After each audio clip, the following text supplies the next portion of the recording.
The Google Pixel 6a is undoubtedly one of the most interesting phones of this year so far to me.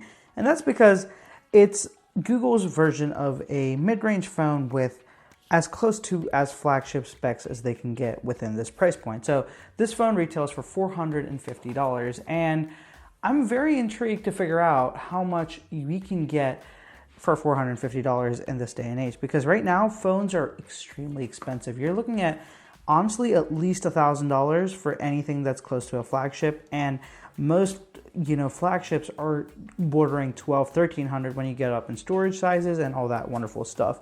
And the most expensive phones are about $2,000 with the Galaxy Z Fold and the Z Flip, all these kind of new folding phones. So to find a phone that just works, is basic, and isn't too crazy, but also gives you a decent camera and just a balanced phone all around, is becoming hard to find, especially in the US market. The Asian markets, European markets have a lot of good mid-range options, but the US option is desperately lacking in them. So the Google Pixel 5a was one of my favorite phones from last year. The 4a was definitely my most favorite phone from 2020. So I'm very excited to go ahead and unbox this and give you guys a look at what the Pixel 6a is like. And not only that, what it's going to be like in comparison to the Nothing phone, which I'm very excited to do. So a very similar Google unboxing experience, just two pull tabs and the box comes open. This is a much thinner box than usual, so the charger is unfortunately gone, as it is with most phones these days. The design is extremely similar to the Pixel 6 Pro. In fact, if you look at them side by side, it just looks like a smaller version of this. The color, everything very identical. Let me go ahead and pull it out of the box. It has a pretty nice heft to it, so that's interesting. They have the Google Tensor branding right there. So Tensor is their in-house chipset. They are no longer using Snapdragon chipsets. They are using their own in-house chipsets. So you do have a USB-C to C cable, which is awesome. And I'm actually I'm intrigued. They still have a USB-C to USB-A adapter in here. I really thought this would be long gone, but they still have this here. I love these because I use them with my computer all the time. I really don't ever use it on the phone, but they are great for that. This is for transferring over your data from an old phone. Surprised that the charger didn't make the cut, but that still made the cut. This has your SIM card tool right at the bottom. And let's see what else is in here. Just a very small information packet. This is a very big box for two little pieces of paper. But that being said, let's go ahead, keep this to the side, and look at the phone itself. It has a different design when it comes to the camera. So it's almost pushed all the way to the left corner, even though this whole bar is there. It's not centered like and spaced out like it is on the 6 Pro. So clearly this is more so just for design, to kind of keep the look uniform, kind of have a corporate look for it all, just kind of a consistent look to all the phones. I do notice that they have Made in Vietnam stamped right at the bottom, which there's nothing really stamped on the Pixel 6 Pro. It's a very clean design in comparison. Also noticing there is dust on the phone right out of the box, so interesting. So on the front, you have a white cover, a white piece of paper that's showing, that says USB-C for some reason, as if every phone wasn't USB-C at this point. SIM card tool, a SIM card tray right here shows that. Volume down, volume up, power button. Interesting. I do like the power button on this. This is very nice, and the sides are very flat. So this is my first time actually even looking at a Pixel 6a in person, or even getting close to one. I actually haven't even seen too many videos on it on purpose because I wanted to keep my thoughts on it very genuine. And right off the bat, this has a flat screen, not a curved screen like the 6 Pro does. And honestly, I'm happy about that. Not a big fan of curved screens, as I've told you guys many times before. It does have curved glass. It doesn't have a curved screen, so it does have a little bit of a curve to it, but it is a very neat design. It does seem to have it doesn't have a screen protector, but it does have the hole punch camera in the center. The bottom is a speaker grill, microphone. I'm going to assume you've got headphone jack, USB-C, no headphone jack here, unfortunately. Volume up, volume down. The top is clear, just one microphone, and nothing on this side as well. So let me go ahead, boot this up, and let's see. The button is very nice and tactile, and they do land into hold very easily. Let me go ahead and power this on. It is not powering on, so I think it's dead. That's very weird for a brand new phone that was just released not to have any battery on it. Let me go ahead, charge this phone up, and we will get to setting it up. And once it's set up, I'm going to come back and give you guys an initial impression on what I'm thinking about the 6A and how it's stacking up to the 6 Pro. Just having used this is the phone, this is the Android phone I've used the most in the last year, just because of it's pretty nice. So I'm very interested to see this, and so far I am liking the way this feels in the hand. So I'll be right back with an update for you guys on this. I just spent the last 2 days with the Google Pixel 6a, and I've got a lot of thoughts. So let me get right into it. And right off the bat, I'm not a fan of this design because just like the Pixel 6 Pro, it just is a terrible way to collect all kinds of dust and garbage on these edges right over here. I'm sorry so much, guys, for the background noise.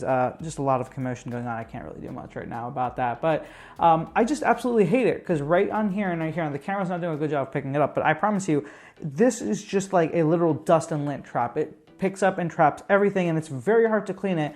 And it's very frustrating. Another thing is this back finish. It's a very glossy finish, and it just picks up fingerprints so easy. Like, I'll just show you guys. What I'll do is I'll wipe it right now, and you guys will be able to see in not even less than a couple of seconds, you'll see again, it'll just start picking up dust and fingerprints so easy. So this is definitely a phone you'd want a case on if you're concerned about smudging up the back or something.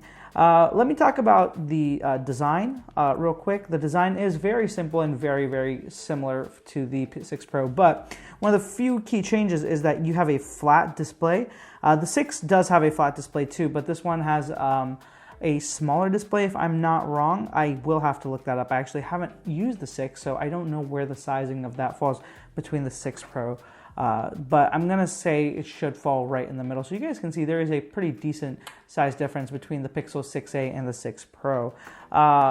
And one of the things that comes along with that size difference is just a smaller, more manageable screen. I actually really do like the way that this phone feels in the hand. It feels very comfortable. So it is a thinner phone, but it is tall. So that's an interesting kind of trade-off. It really does remind me of some of the Galaxy Note phones back in the day where they were thinner but much taller.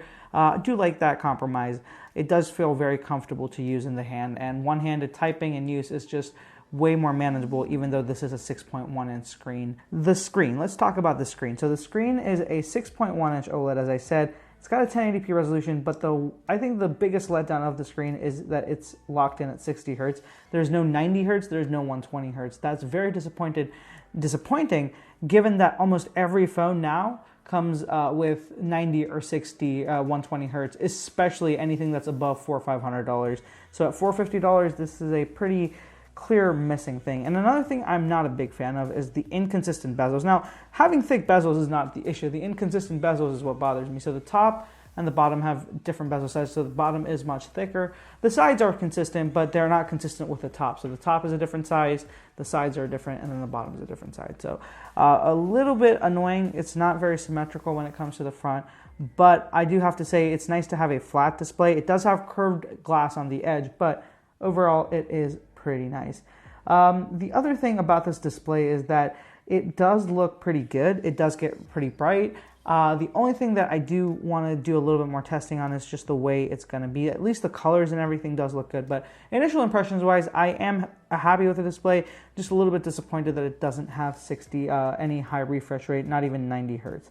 Let's talk about the other thing that Google is very proud of with this phone, and even when I was in a call with them, just listening to what they did, they were very proud of the battery life. So they said that a lot of these things they cut out, especially the 60 hertz, was because, I keep saying 60 hertz, the high refresh rate, so 90 or 120 hertz, why they didn't do it is because they said that it would take a big toll on battery life. But I mean, almost every phone does have it, so I don't know why they would say it takes a big toll on battery life. I mean, that's the standard, of course it does, but you have a pretty massive battery, so it has a 4,400 milliamp hour battery. For this size of phone, it's pretty good, I want to say.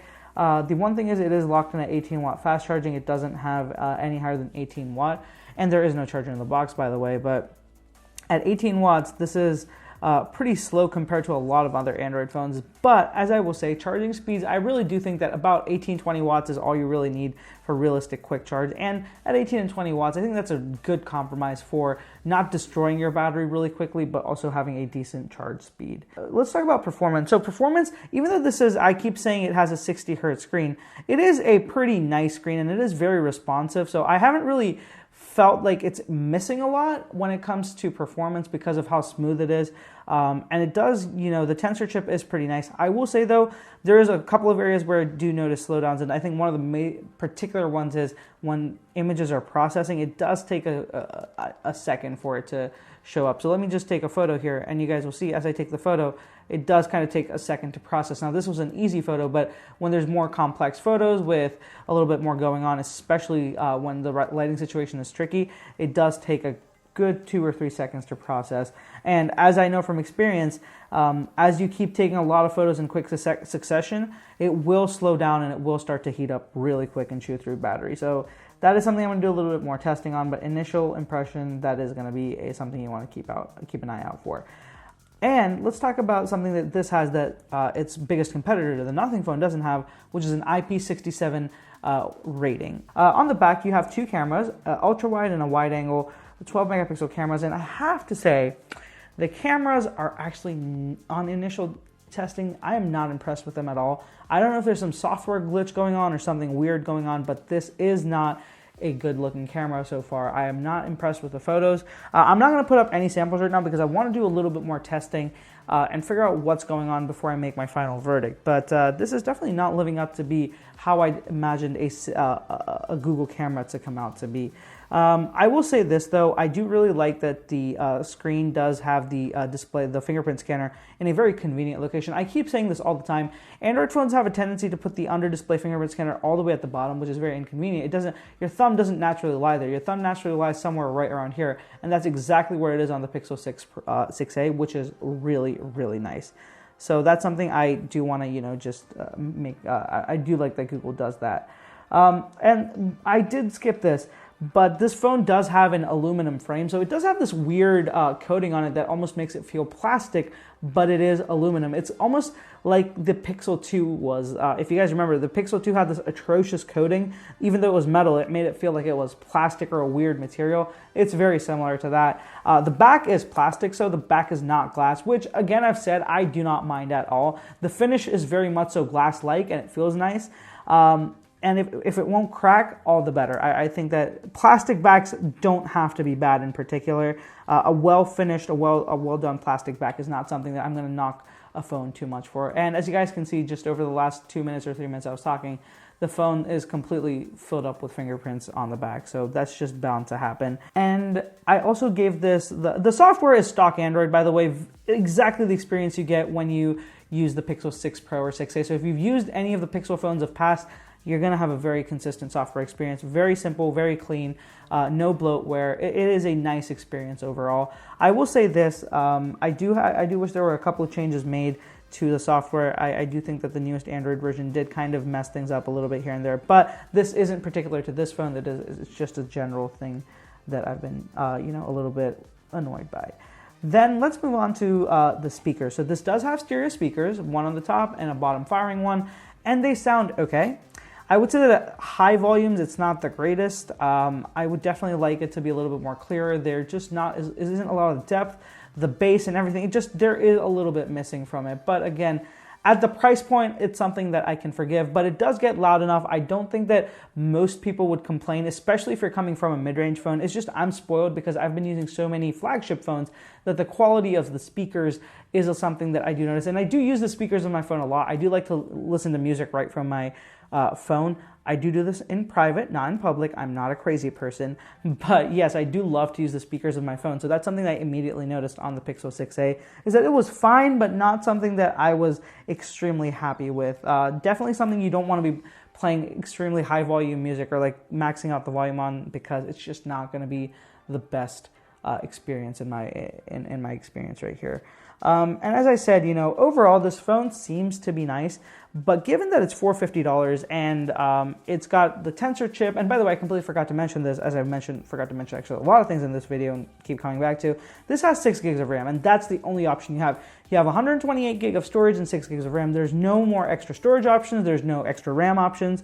You are locked in at that. So that's going to be interesting to see how performance is affected with having 6 gigs of RAM. I do think that 6 gigs of RAM is not a crazy thing, but just given how much resources Android eats up, I think 8 is kind of a standard that I would wish to see phones, especially at the $400, $500 price point, kind of standardized. 6 gig is not enough.